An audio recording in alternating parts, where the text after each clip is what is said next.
You're still watching Smart Means Business. It's a good morning from us to you. A team that kickstarts off your morning with business information as you're supposed to be receiving it.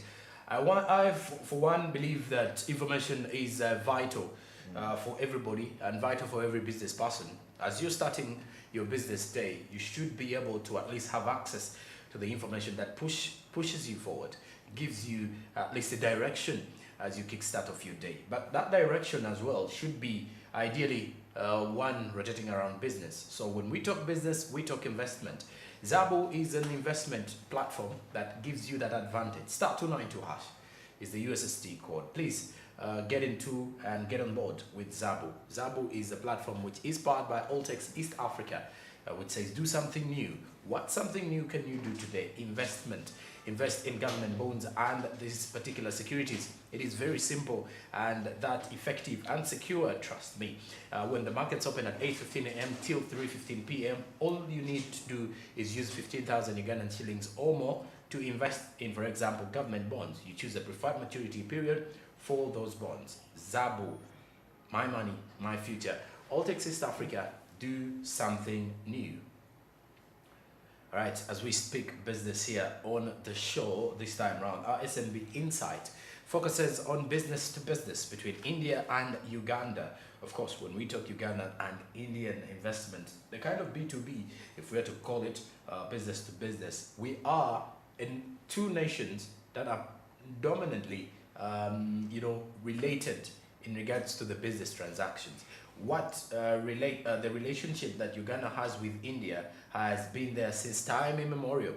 When you look back at the time of the first, of course, evasions that we had back in the time, or the first inhabitants that we had away from Africa, those were coming in from India. Of course, you remember those days, we once used the Indian rupees, and then we used the cowrie shells to trade with all these particular Arab traders in the journey. But of course, trade within Uganda and India has developed within the years. Most of the businesses in the country currently are managed by Indians. And of course, we've got Ugandans working with them at the end of the day. Now, there's something here to do with manufacturers of machines for packaging. Indian manufacturers of machines for packaging are set to invest in Uganda. Big one, I should call it.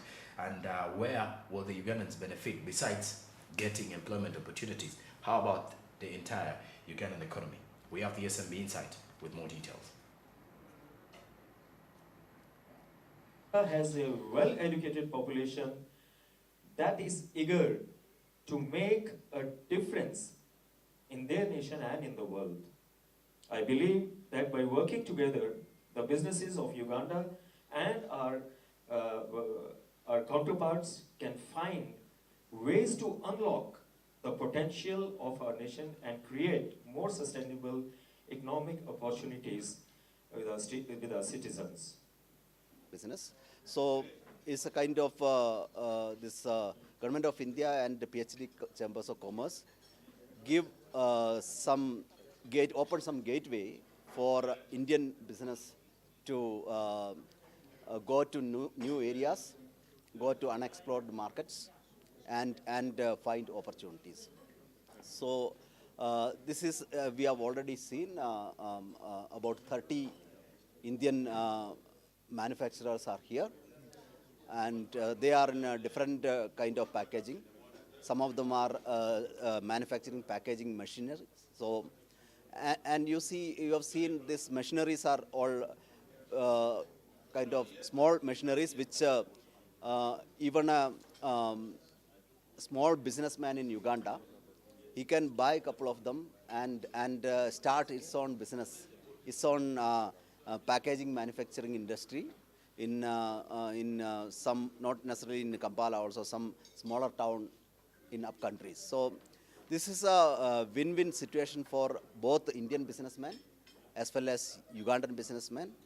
I hope now we are expecting a lot of Ugandan businessmen to walk in and see the facilities here and benefit from that. But these are manufacturers of the machines, not of the packing, which you should understand. One, they are selling the machine to come and promote or to increase the capacity building of the packing industry. They're the machine sellers, not packaging sellers.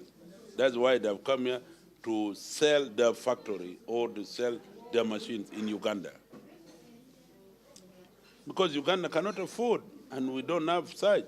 Even those ones which are there, they've imported out of China, Hong Kong, Japan, or outside. But now these are the real manufacturers who are coming to exhibit their machines so that we in Uganda can buy to promote our country to save in the foreign exchange. Because if we have bought the machine, we're going to manufacture here, we are not going to use any foreign exchange.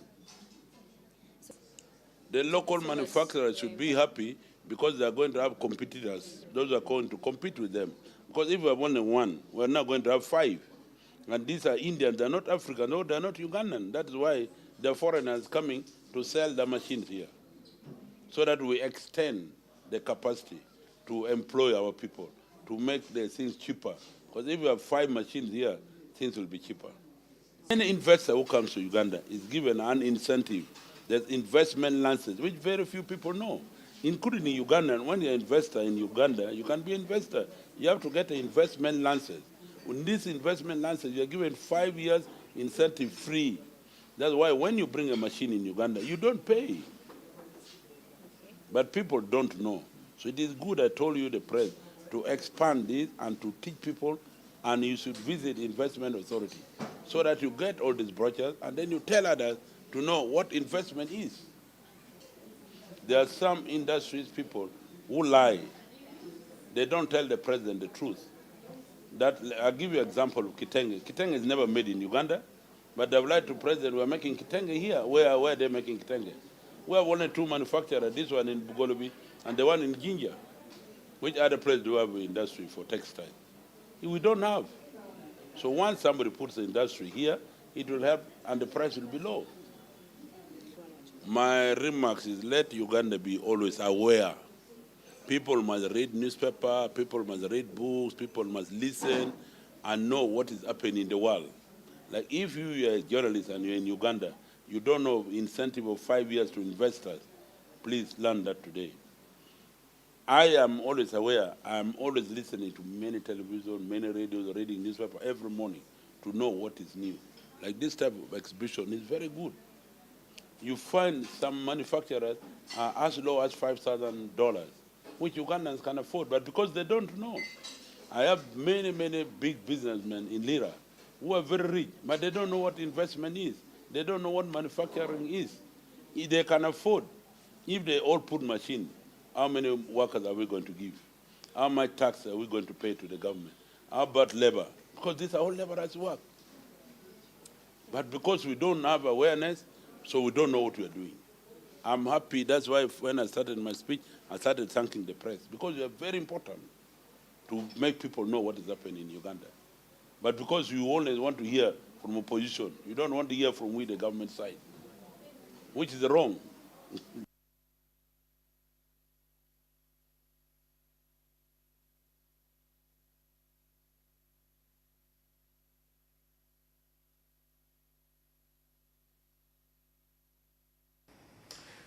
Okay, there you have it, the business to business, Uganda and India. So Indian investors, we've got many of those.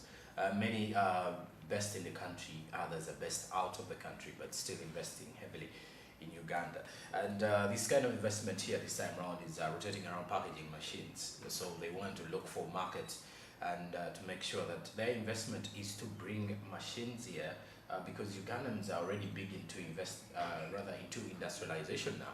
So that means such machinery will be, a driver for the economy and for the industry as well. Hanifa is definitely joining us this morning to take us through the entire, discussion. Of course, we have more discussions and conversation rotating around the NSSF issue of employers being given a 30-day ultimatum.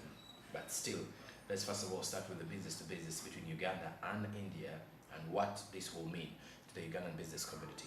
Samla Hanifa, many thanks for joining us this morning. Thank you, Joram, for inviting me. All right.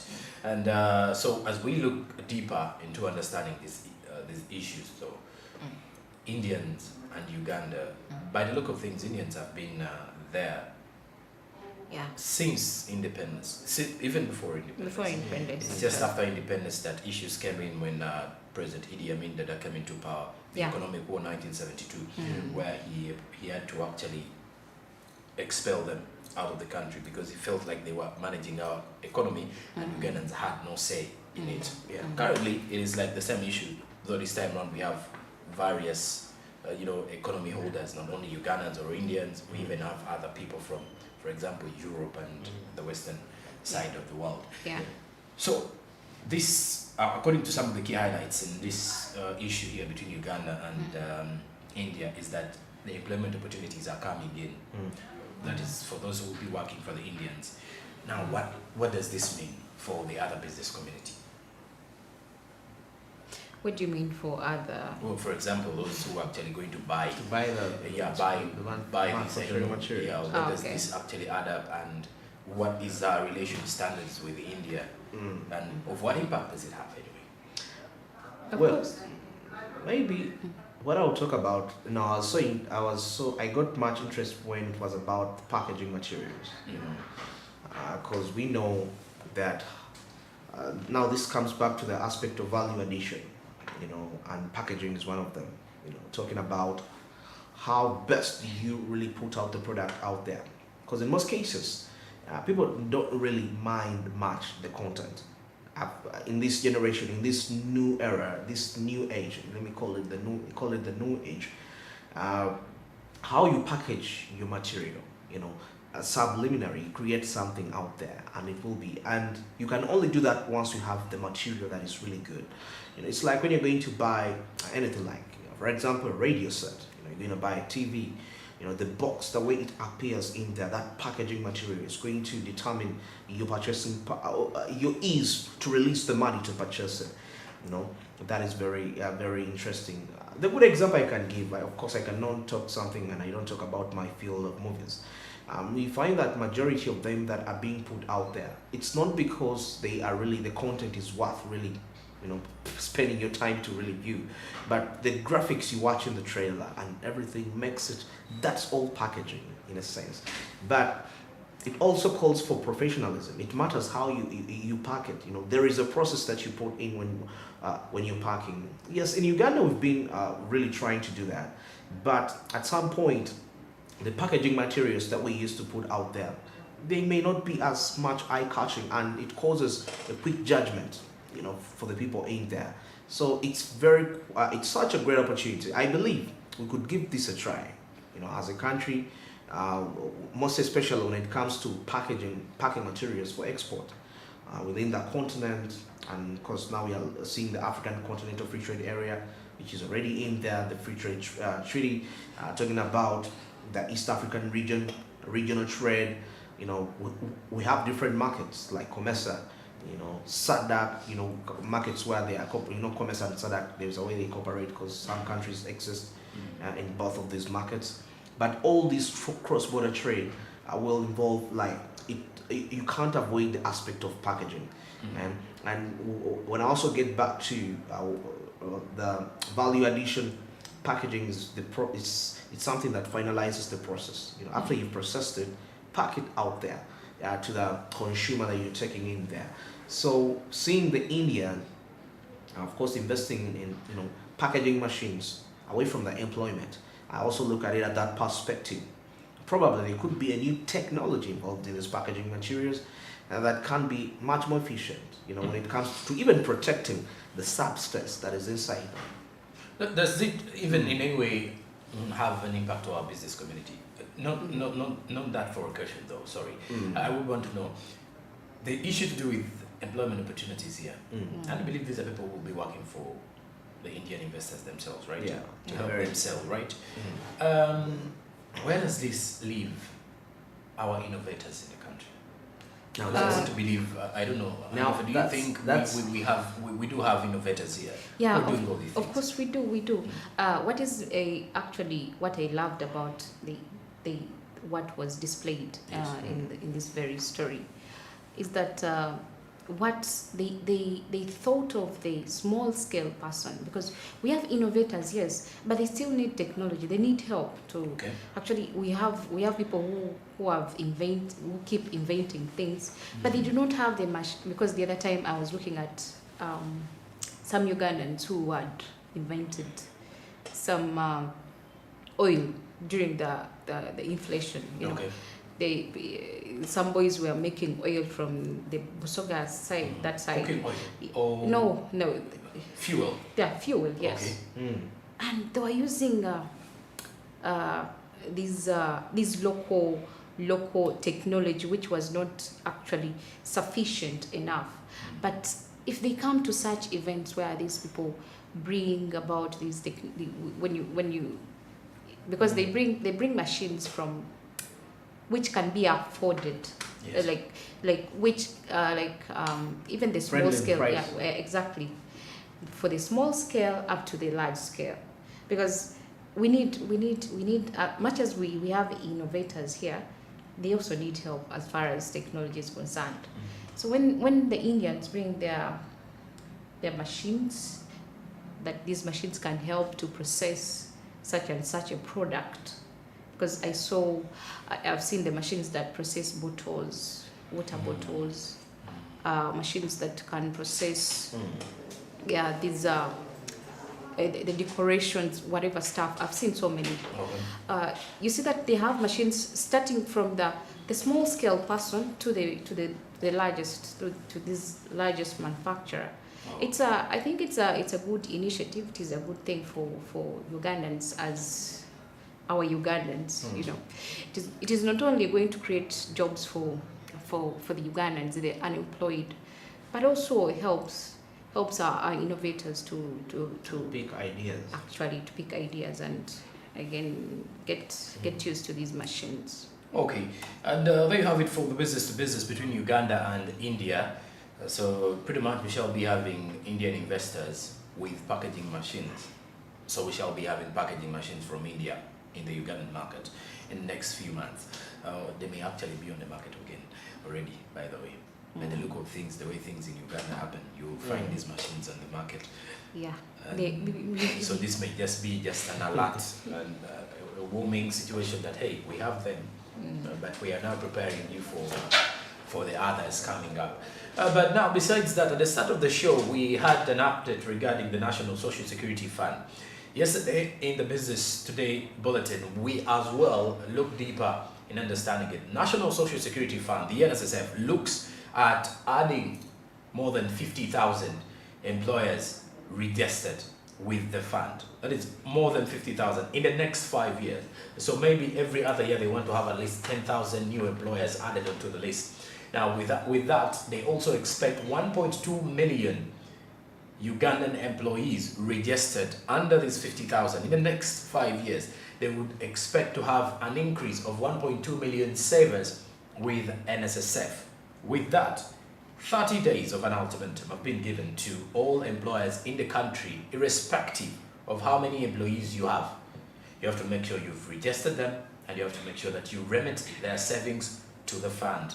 The question is, however, how many employers will accept that? Will they do so? Because one of the social media trends, amongst the other tweets we've had today morning, one gentleman tweeted and said, the issue is not saving with NSSF. The issue has been with the chaos and crisis around the fund, which has forced very many people to shun away from not only voluntarily saving with the fund or accepting their employers to save for them with the fund. We've also seen some of the Ugandans who are working from abroad who say they will not save anymore with the fund. With the fund. And where does this leave the NSSF anyway?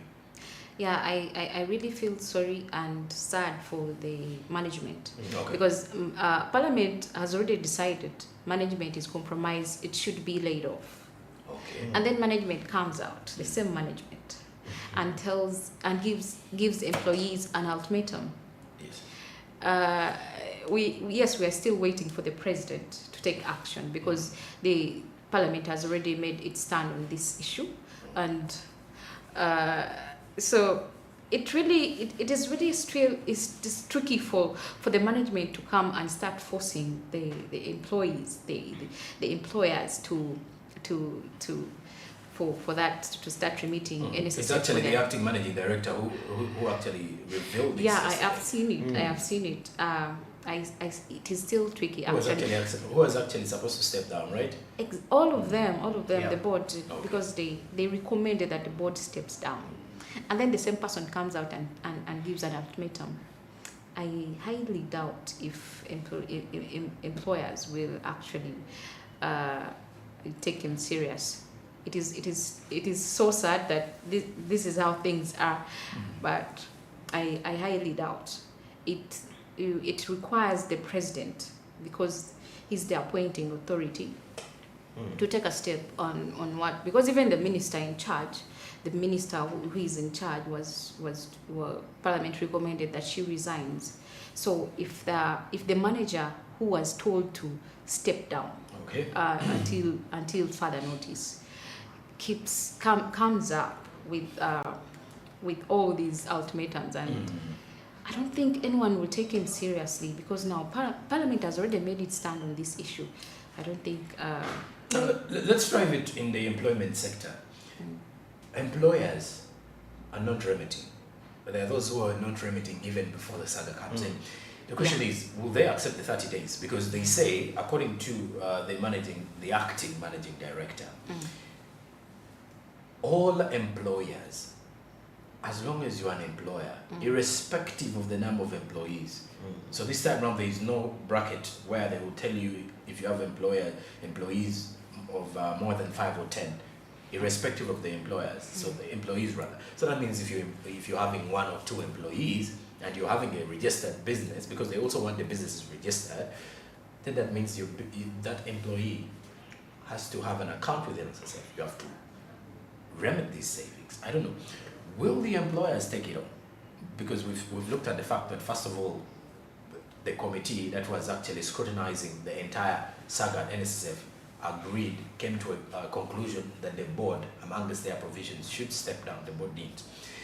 It's only Richard Biarugaba who doesn't have a job currently with the fund, after the entire findings, of course. Andrew, do you think it is the challenge of the employers here, or NSSF has to continue with these engagements with them?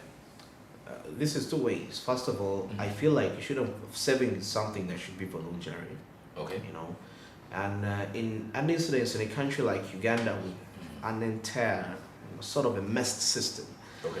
You're talking about NSSF. I think that also largely depends on the wage, because I'm assuming you deduct my NSSF. How much more am I going to stay with? Okay. Because most employers, what they will result to probably is to reduce your salary, if it's going to be that way. That's what I think. And that's how I see it this way.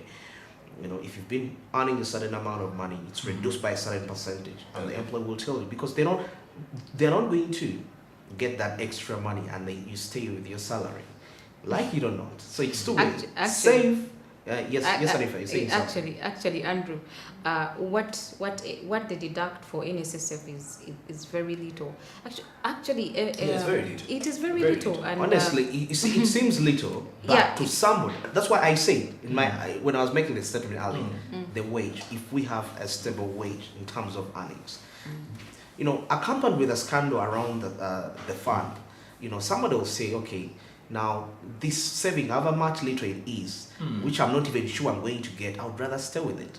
I mean, then this is a time whereby it's not about protocol any longer. With Uganda, how things are really running, you're not confident. If banks themselves are not trustworthy, lately, cases are coming in here. People complain. But this is a national body. So I know national bodies, but still, there is loss of confidence in the fund. Exactly, right now, if you speak to, away from being a national aspect, now we live in reality. Now let's keep aside people who, for example, if you meet people that probably don't know how these things really work, probably they have read about NSSF on the internet.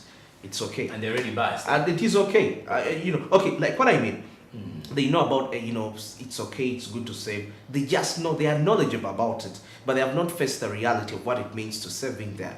But then for those who have actually been getting their midterm benefits, or who have been accessing their midterm benefits, by the way, are happy with the fact that they've been saving. Because remember, the good twist about the entire NSSF savings is that every time NSSF is investing in, for example, government bonds and everything, your money is growing with interest. Yeah. So that means if you've been saving maybe $1 million a year, it may actually grow. Yeah, it It does. increases. That is why some of them were actually shocked that they were receiving even 20 million for those Yeah, who've saved it for the does. last 10 years. It does. Regardless Last of 10 the years. company. Okay, Joram, I And think it that goes is back okay. to what Hanifa was saying, that ideally, sometimes it's less money. It's Because when you're going in for example, a job, you have a salary that is allocated to you. And normally, companies have a provision, they tell you the net salary. yeah. There are those that will clearly tell you, we have this that is going to the NSSF, and they put it there. Then the others will just give you a net salary. Now, regardless of whether they give you a net salary, and of course, you don't want to save, that is up to you voluntarily. But the other issue here is now, the question which I would definitely want to ask, do you think it would be better for a company not to remit these savings, regardless of the confidence they've lost in NSSF, but then chop it from you? No, really, it doesn't really make sense. Okay. I don't think it's a good idea to keep chopping that money Okay. when you're not going to remit it because of what is happening now in NSSF.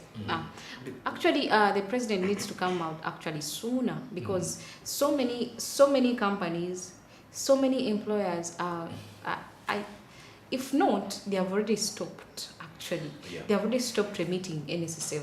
Now, with the president silent on this matter, the other time when he was speaking to Parliament, they expected him to talk about certain things. What Parliament has recommended, they're still waiting for a report from him. He's still silent on this matter.